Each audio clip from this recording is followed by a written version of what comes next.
remédio. Pela 4ª vez, quando ele voltou, o próprio mendigo falou: quem é o seu Deus? Eu quero ouvir sobre o seu Deus. Coisa linda. Sabe? Eu quero conhecer esse seu Deus. Coisa linda. Então as atitudes, elas falam mais do que palavras. Muitas vezes palavras o vento leva. Não nos esquecendo que a palavra de Deus é poderosa. Aleluia. Mas nós temos que pedir sabedoria a Deus. Aleluia, Deus. E ele estava falando aqui para o jovem pastor Timóteo. Timóteo, ele era um pouco retraído, ele era um pouco inseguro. E Paulo tinha esse receio, que devido à timidez dele, esse retraimento dele, ele não usasse da autoridade que o Senhor dava a ele. E Paulo insistia com ele, e ele até lá em 2 Timóteo, capítulo 1, verso 7. Eu até fiz uma musiquinha com as crianças lá em casa. Ele diz assim: Deus não nos deu o espírito de timidez, medo, insegurança, qualquer coisa que você possa colocar. Mas nas traduções, geralmente, não nos deu o espírito de timidez, de medo, mas de poder e de amor e de moderação. Aleluia. Mas nós podemos dizer também: Deus não nos deu o espírito de medo, mas sim de poder, de amor, tal como uma mente firme. Como lá em Isaías 26:3 fala: o Senhor manterá em perfeita paz aquele cujo propósito é firme. Por quê? Ele continua: porque confia no Senhor. Confiai no Senhor, porque Ele é uma rocha eterna. Aleluia. Eu brinco com as crianças, eu falo assim: porque Deus não me deu o espírito de medo, mas de amor, de poder, com uma mente firme, firme, firme em Jesus. Eles estavam com medo de ir na cozinha, que estava escuro. Vai cantando, eles iam gritando. E a palavra de Deus é poderosa. Nós podemos usar a palavra. Pela palavra, quando não havia nada no mundo, o mundo foi feito. E nós precisamos usar palavras abençoadoras. Deixa eu fazer uma pergunta. Alguém lembrou de fazer a experiência com a sementinha do feijãozinho que eu falei? Para colocar no algodãozinho com água? 2 sementinhas, uma você ia brigar, ia zangar, ia fazer grosseria, e a outra você ia elogiar. Ninguém lembrou, não? Que pena, mas não está em tempo. Pode fazer, né? Pode, claro. Para vocês verem, por experiência, o poder que a palavra tem. E a palavra, ela começa, sabe onde? No pensamento. Ninguém fala sem pensar. Por isso que a Bíblia fala: de tudo que você tiver de guardar, guarde o teu coração. Coração na Bíblia aí é mente, porque coração não pensa, tá? Porque dela provém a fonte de vida. Assim como o homem pensa, assim ele é. E aí lá em Filipenses 4:7, 4:8 diz: no que pensar? O que nós vamos pensar? Aquilo que é bom, aquilo que for verdadeiro, sabe? Às vezes, a gente tem que vigiar o que nós estamos pensando. Pensar no que nós estamos pensando. Porque aquilo que nós pensarmos, nós vamos fazer. Então, nós não podemos alimentar a nossa mente com pensamentos negativos. Mesmo porque o inimigo trabalha nas nossas mentes. Ele sabe que o nosso controle está na mente. Tá? Ele quer fazer bagunça, ele quer infernizar. Ele começa, ela tá bem com inveja de você. Tá? Ela tá com inveja de você. Ou então, ele fala em primeira pessoa, né? Eu não confio nela, eu não confio nela. Porque se ele falar em segunda pessoa, nós vamos dar conta que tem alguém falando pra gente, né? E quando ele fala assim: eu não confio em você, eu não confio nela, eu não confio nela, a gente fala assim: por que eu tô pensando isso? Não somos nós que estamos pensando. É Satanás tentando trabalhar nas nossas mentes. E para você ver como a palavra é poderosa, que ele vai repetindo, ele vai repetindo. A ciência fala aí numa porcentagem mais ou menos, que a partir de 21 vezes, quando se repete alguma coisa, aquilo faz a sinapse. O que é sinapse? A sinapse é a ligação nervosa. Liga um neurônio no outro e aquilo acontece. Sabe? Então isso aqui é uma máquina poderosa. E graças a Deus que o homem não descobriu, e em nome de Jesus não vai descobrir. Já estão inventando aí, né, robôs, estão inventando chip, estão aprontando. Mas nós pedimos a Deus, não é verdade? Que Ele nos proteja, que Ele blinde, que Ele cele as nossas mentes. Para que realmente nós tenhamos mentes como aquela parábola das sementes, que seja solo fértil. Quando nós ouvirmos as palavras, como eu li aqui para vocês, vai ter gente que vai ouvir, parece que ela está ouvindo, parece que ela está pegando, mas ela não está. Por isso que a gente vai insistir, por isso que a gente não vai desistir, sabe? Tem um testemunho muito bonito na internet de uma senhora, né, que o filho era muito inteligente, ele foi até chamado para trabalhar quando era adolescente na NASA e tudo, e ele foi para uma faculdade muito grande e lá acabou usando droga no laboratório, tal, e acabou se perdendo. E virou mendigo, foi pra rua. Mas aquela mãe nunca desistiu daquele filho. Ela sempre orando. E ela sempre olhando no portão se ele chegaria. Passaram-se anos e anos. Um dia o pastor pregando falou assim, eu quero que vocês ofereçam alguma coisa para Deus aqui no altar.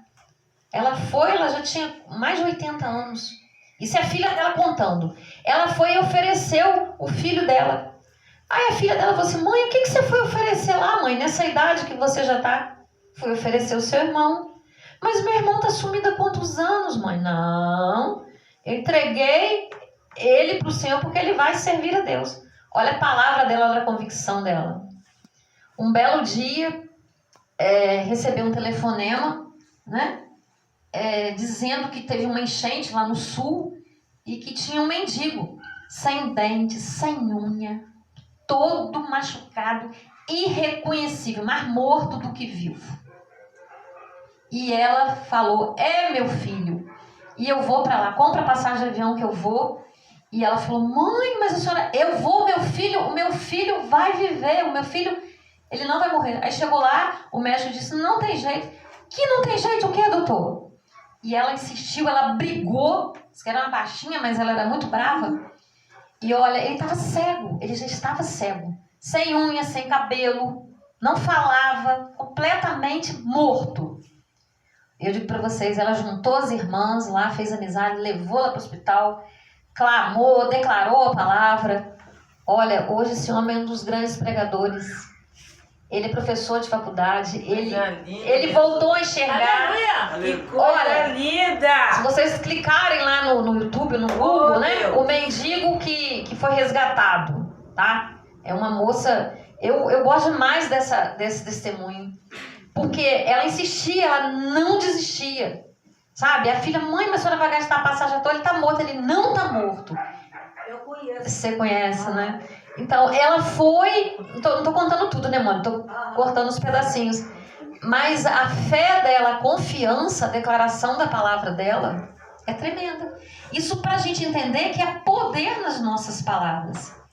Quando nós falamos coisas negativas, nós estamos atraindo no mundo espiritual coisas negativas, coisas que podem tomar forma. Hoje eu cheguei num determinado comércio e a menina estava assim desanimada. Eu falei, não, começa a declarar, Senhor, vi pessoas, Senhor, esse lugar aqui é abençoado. Sabe? Porque tem poder, tem força. Sabe? Quando a mãe está nervosa com o filho, né? Começa a falar coisas positivas. Você é filho do Altíssimo, você é abençoado. Mesmo que pareça um absurdo, ele não é nada daquilo. Não importa. O que é a fé? Eu acreditar naquilo que eu não estou vendo, naquilo que ainda não aconteceu. Isso é fé.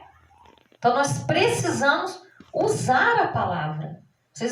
A gente precisa realmente pedir a Deus que tire a nossa ignorância com relação ao poder da palavra.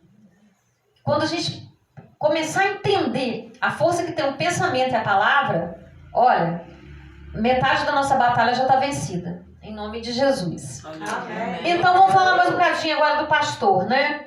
Aqui aqui Paulo, quando ele fala no versículo 9, né? Meu tempo está quase terminando. Daqui a pouco eu estarei a caminho do céu. Quando a gente puder falar isso também. Muito tempo lutei incansavelmente por meu Senhor e no meio de tudo eu me conservei fiel a Ele. E agora chegou a hora de eu parar de lutar e descansar. Lá no céu me espera uma coroa de justiça. Aleluia! Aleluia. A qual o Senhor, o justo juiz, me dará naquele grande dia. E não só a mim, mas a todos aqueles cujas vidas mostram que eles estão aguardando a sua vinda. Aleluia. Nós estamos aguardando a vinda de Jesus. Glória a Deus. Nós estamos lutando o bom combate. Aleluia. Vamos lutar o bom combate, porque Coríntios fala que o que os olhos não viram, os ouvidos não viram, não chegou ao coração. É aquilo que Deus tem preparado para aqueles que o amam. O que é amar a Deus? É só dizer que ama? Não, amar de boca não vale. Em atitudes, em gestos, em serviço. O que mais Jesus fez? Servir. O que uma pessoa que vem para a igreja, o que ela está esperando da igreja? Agora eu vou prosperar, agora eu vou comprar um carro do ano, agora eu vou comprar uma fazenda, agora eu vou viajar. Tudo errado. Buscai primeiro o reino dos céus e a sua justiça, e todas as demais coisas serão acrescentadas. Aleluia. Sabe que inimigas até dá essas pessoas? Para depois ela sair, quebrar a cara e já era. Sabe? Então nós temos que ter muito cuidado. Onde está o nosso coração, ali está o nosso tesouro. A vida com Cristo é uma vida totalmente diferente. Está na contramão do mundo. Não é como o mundo vê. Para o mundo nós somos bobos, nós somos loucos. Fica feliz quando chamar você de doido, de bobo. Sabe por quê? Chamaram Jesus assim. E nós somos quem? Discípulos de Jesus. Mas os pastores, né? Eles são como médicos. Só que médicos de alma. Sabe? E vocês sabiam que o médico de alma, se uma pessoa quiser morrer, mesmo que tiver remédio para ela, ela morre. Ela só vai viver se a alma dela, onde está o querer dela, quiser viver. Aleluia. Então o médico de alma, ele tem mais poder sobre uma vida do que um médico físico. Sabia? É forte, Deus. É, porque a nossa mente, sabe, é capaz de nos levar aonde ela quiser. Aleluia. E nós temos que levar o nosso pensamento cativo, sempre a Jesus Cristo. Por isso que precisamos ler a Bíblia, conhecer a Bíblia, para declararmos a palavra. Para usarmos a nossa mente, ocuparmos a nossa mente em todo o tempo com a palavra. Então, um pastor é um médico de almas. Aleluia, Deus. Tá? Glória a Deus. O testemunho dele é mais importante do que as palavras dele. Sabia? Porque às vezes tem curso, tem PhD, tem doutorado, tem mestrado. Mas não é por aí. Paulo fala para a gente estudar assim. Mas mais importante que o estudo é você ter, como as meninas cantaram, a unção. Sabe? Você ter o amor. Você ser o pastor realmente. Quem é o pastor? Aquele que cuida, aquele que escuta, aquele que vela, aquele que não desliga o celular. Que a ovelha tem o número do celular dele, sim. Pastora, mas um pastor é gente que precisa descansar. Sim, ele vai ter os momentos dele de descanso. Mas é terrível quando você vê um pastor que desliga. Eu já vi. O telefone, não dá no telefone não. Isso é ridículo. Isso não é pastor. Isso é um grandíssimo egoísta. Sabe? Então, o celular dele não é dele só. Tá? Ele vai ensinar sim. Porque no meio das ovelhas tem aquela ovelhinha mais sensível. Tem aquela ovelhinha que não tem limites. Ela avança, ela avança, ela avança. Mas aí é a hora do pastor repreender com amor. Porque o verdadeiro amigo, ele fala a verdade. Ele não tem medo de ser rejeitado. Aquela pessoa que não fala a verdade com você, ela é fraca. Porque ela tem medo da sua cara feia, do seu não, do seu abandono. Então ela quer ser sempre aceita. E Deus não fez a gente para isso, para se arrebentar. Ele diz, amar a Deus sobre todas as coisas e ao próximo como a ti mesmo. Então eu tenho que ter uma medida equilibrada de amar a Deus, me amar e amar ao próximo. Tá? Mas em tudo isso, sabedoria. E as marcas de um pastor, a humildade, o amor, a entrega. Cuidado com as panelinhas dentro da igreja. Eu aprendi isso quando eu estava estudando até. Que é um perigo, sabe? Alguns preferem aqueles grupos. Errado. Pastor é a igreja toda. Ele não pode ter preferência, ter as panelinhas. Chega numa festa, ele vai ficar naquela mesa. Ele até fica numa, mas ele anda, ele fala. Ele tem que ter cuidado. Sabe? Ele não pode fazer diferença entre aquele que é pobre, aquele que é rico, aquele que é bonito, aquele que é bonito. Ele precisa. O pastor precisa de ajuda, como ele mesmo falou aqui. A obra não é feita sozinha. Ele é um líder, mas ele precisa de ajuda. Somos o corpo. Cristo é a cabeça e nós somos o corpo. Nós erramos também como pastores, mas precisamos reconhecer os nossos erros e pedir perdão. Dizem que na mesma medida que a gente peca, é a mesma medida que a gente deve se arrepender, pedir perdão, mostrar o pecado, sabe? E a primeira igreja é o nosso lar, a nossa casa. Sabe aquele menino que queria morar na igreja? Não queria ir para casa com o pai dele que era pastor? Porque ele só gostava do pai dele na igreja. Lá na igreja ele era bonzinho. Em casa era um desastre. E quando nós partirmos, os primeiros a serem julgados seremos nós. Eu digo, Deus, seremos nós, tá? Não é brincadeira não, hein? Tá? Muito cuidado. A gente está falando, né, de uma carta pastoral. Hoje em dia existem pastores perseguidores. O membro, para visitar a igreja, tem que pedir o pastor. Você me deixa lá. O que é isso? Cadê a liberdade? Ué, como que é isso? Tudo bem que às vezes pode ser um domingo, um dia, né, da igreja, mas pastor tem que dar autorização. O que é isso? Foi assim que Jesus ensinou? Não. Se eu estiver acontecendo alguma coisa errada, se o crente estiver deixando de ir no culto da sua igreja para frequentar uma coisa que você tem certeza que está errada, que ele vai se perder, você, com sabedoria e com amor, vai fazer isso que ele falou, exortar, corrigir.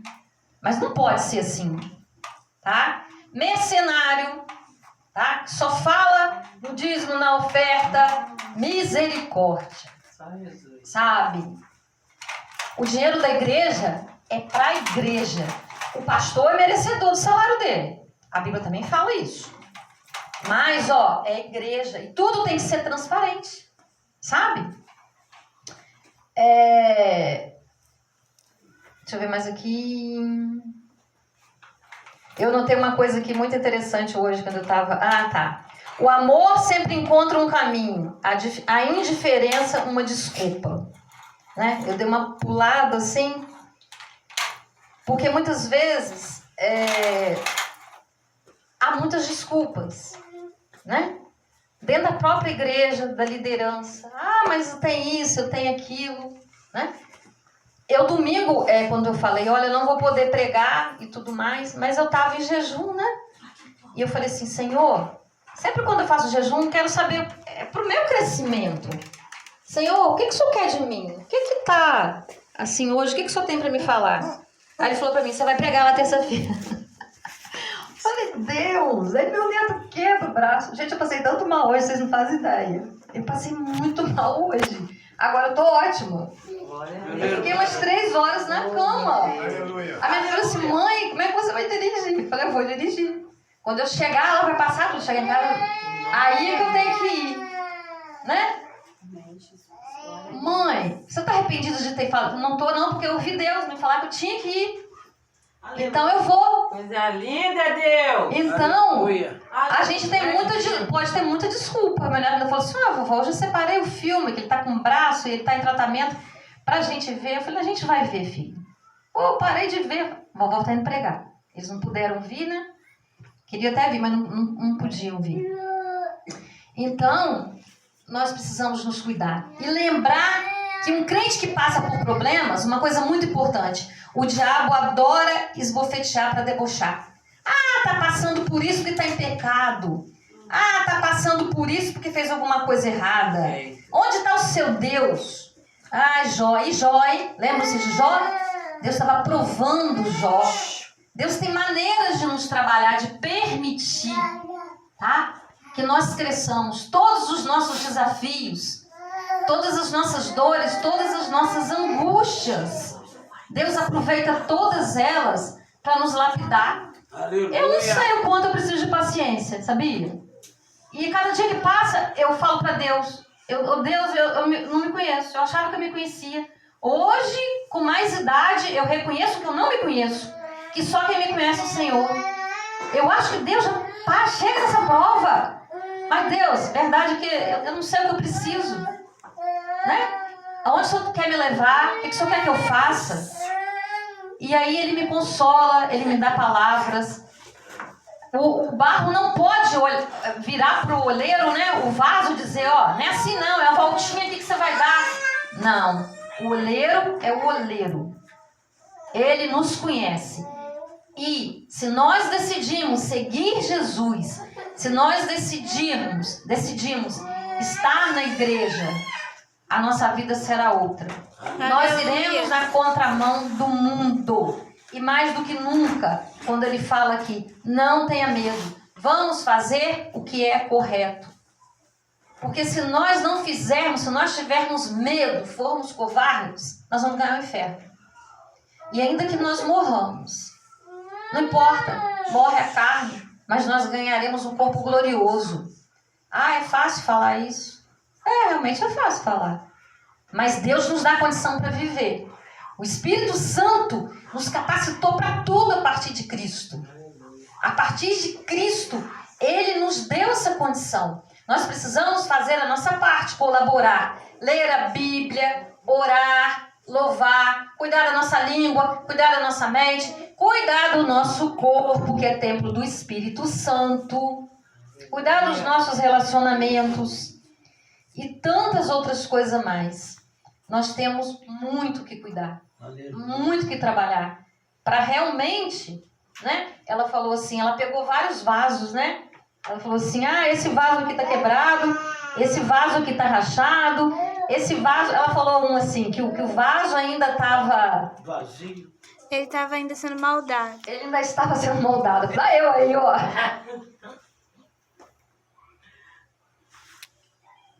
Eu aí. Eu tenho algumas lutas ainda. E Deus tem me puxado a orelha. Vocês vão rir. Parece uma luta boba, mas não é boba.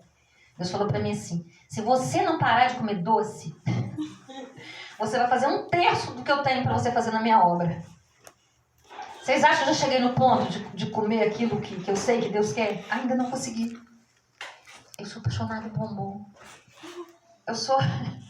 É uma coisa doida. Então eu luto, eu peço a Deus, Deus me ajuda. Deus me ajuda. Porque é a mordomia do corpo. Isso faz parte. Nós fomos feitos, Deus fez cada parte do nosso corpo. E quando a gente perde a saúde, sabe? Quando a gente vai para diabetes, vai para o colesterol, vai para isso, vai para aquilo, é responsabilidade nossa. Nós precisamos aprender sobre isso. Precisamos respeitar. Não podemos...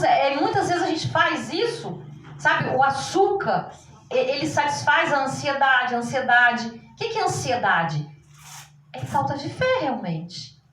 É um problema que você está passando e você fica com vazio e o açúcar ele satisfaz. Mas daqui a pouco ele passa, aí você quer mais açúcar. Não é assim?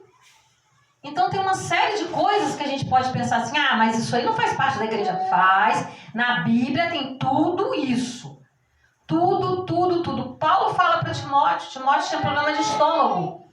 Timóteo, faça exercícios físicos. Timóteo, toma um pouco de vinho. Sabe? Que fazia bem para o estômago. Tá?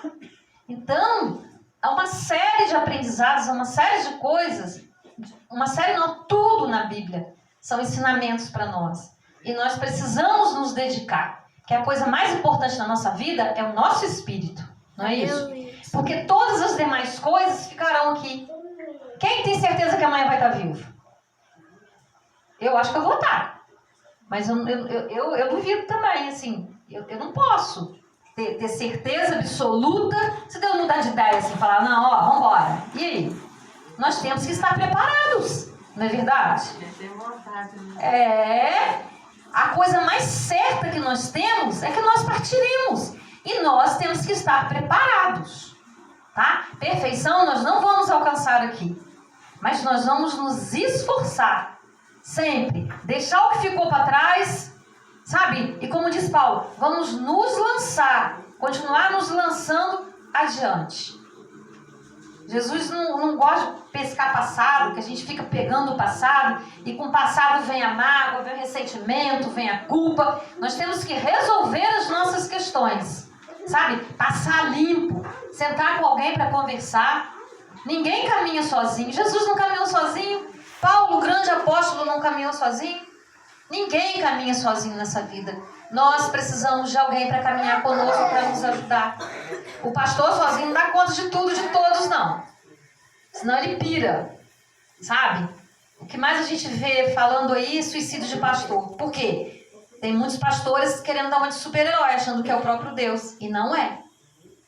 É um ser humano que tem um chamado, que Deus capacita, mas que é um ser humano que também precisa de cuidados. Amém? Amém. Eu não vou me alongar. Só uma coisa. Paulo, quando eles queriam matar Paulo, porque eles estavam acusando Paulo do incêndio de Roma. Nero louco, né? Louquinho. Botou fogo, 70% da cidade foi queimada. Mas 30% que eram os cristãos não sofreram. Aí com uma raiva eles ficaram. E eles estavam acusando Paulo. Mas é incrível, né? Como nós temos na história bíblica, né? Os mártires. E por fim eu falei, qual seria o título dessa pregação? E eu coloquei aqui: lealdade ao Senhor é a verdade em vista da perseguição e apostasia. Tá? Perseguição e apostasia, nós vamos passar por isso, nós já estamos passando por isso. Já estamos passando por isso. E a nossa lealdade ao Senhor, como vai ser? Nós vamos ficar firmes? Amém. Temos que pedir forças a Ele. Por nós mesmos ninguém vai ficar firme. Sabe? E as coisas vão apertar cada vez mais. Mas não tenham dúvida que Deus sustenta, Deus alimenta, Deus protege, Deus provê, Deus faz tudo. É a gente, se tiver um vento muito forte, a gente não suportar, a gente fica parado no meio da tempestade, esperando a tempestade passar, sabe? E Deus virá ao nosso socorro. Ele sempre vem, mas Ele quer nos levar até determinado ponto, que nós não sabemos que ponto é esse. Eu sempre digo, Senhor, nas minhas dificuldades, nas minhas lutas, eu digo assim, eu fico sempre pensando, essa dificuldade que eu estou passando, eu começo a imaginar, eu trabalho muito com a minha mente. Olha quantas pessoas serão levadas a Cristo, quantas famílias poderão ser levadas. Olha o testemunho que eu vou poder dar. Nossa, eu vejo, começo a imaginar, em cima daquele problema que eu estou vivendo, o que Deus pode usar, como Deus pode me usar. Porque nada é em vão. Tudo concorre para o bem daqueles que amam a Deus. Tudo que são chamados segundo o seu propósito. Mas temos que amar, tá bom? Amém. E amar a Deus. Senhor, como que eu vou te amar? Me ensina, me ajuda a te amar. Como que é esse amor nesse mundo confuso? Eu já não sei o que é amar. A gente fica confuso. A Bíblia que não falou, no que eu li, que as pessoas ficam atordoadas. E às vezes você vê uma pessoa fazendo loucuras e ela tem certeza de que ela está certa. Você fala, Deus, o que eu vou fazer? Como que faz? Temos que orar e pedir ao Senhor a oportunidade. Glória a Deus. Né? Glória a Deus, é isso aí. Está na hora da pastora parar. Amém. Vamos orar? Vamos orar. Deus Santo, querido, justo, nós chamamos, ó Deus. Te louvamos por esta noite, por cada pessoa que aqui está, Deus, seja visitante, seja membro. É uma vida preciosa, Deus. Muito obrigada por cada vida, Deus. Que a palavra que foi explanada, tudo que foi feito desde o começo, dos louvores, das danças, ó Deus. Que tudo, ó Deus, seja aceito por Ti, Deus. Para a Tua honra e para a Tua glória. É por causa do Senhor que nós estamos aqui. É por causa da Tua igreja, Deus, reunida. A cabeça em Cristo, Deus. Nós somos o corpo. Muito obrigada, Deus. Toma a vida de cada um, Deus. Sela essa palavra. Ajuda-nos no nosso crescimento espiritual cada vez mais, ó Deus. Dá-nos o conhecimento da Tua vontade, Senhor, e graça para viver, ó Deus. E ser com a vida do pastor Orlando, Senhor. Muitas orações já foram feitas, mas também preciso orar por ele. Que Deus abençoe a vida dele. Cada dia mais, Senhor, capacite ele, cele ele, trabalhe nele, como o Senhor trabalha em mim, em todos os líderes, ó Deus, aquilo que é necessário, ó Deus. Cuida dele, Senhor. Cuida da família dele, da casa, desta igreja, Deus. Deus, nós chamamos. Ser conosco, em nome de Jesus. Amém. A bênção pastoral, tá, meus irmãos?